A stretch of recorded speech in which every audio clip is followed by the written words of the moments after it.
আবু হুরায়রা রাদিয়াল্লাহু তাআলা আনহু বলেন, রাসূল সাল্লাল্লাহু আলাইহি সাল্লাম বললেন, ইন্না ফিল জান্নাতি লা গুরাফান, অবশ্যই জান্নাতে এমন কতগুলি ঘর রয়েছে, তুরা বুতুনহা মিন খারিজিহা ও জুহুরুহা মিন বুতুনিহা ও বুতুনহা মিন জুহুরিহা, যেই ঘরের বাহির থেকে ভিতর দেখতে পাওয়া যায় এবং ভিতর থেকে বাহির দেখতে পাওয়া যায়।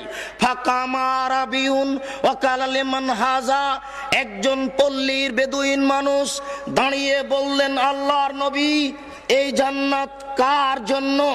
কে এই জান্নাত পাবে যেই জান্নাতের বাহির থেকে ভিতর দেখতে পাওয়া যায় এবং ভিতর থেকে বাহির দেখতে পাওয়া যায়?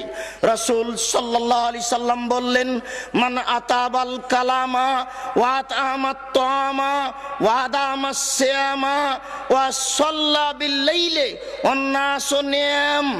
মান আতাবাল কালামা, যে ব্যক্তি মানুষের সাথে কথা বললে নরম করে কথা বলে।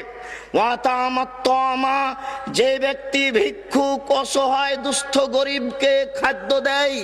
ওয়াদামাস সিয়ামা, যে ব্যক্তি নিয়মিত সিয়াম পালন করে। ওয়া সাল্লা বিল লাইলি ওয়ান নাসু নিয়াম, যে ব্যক্তি রাতে সালাত আদায় করে যখন মানুষ ঘুমন্ত, ওই মানুষের জন্য এই জান্নাত বরাদ্দ রয়েছে।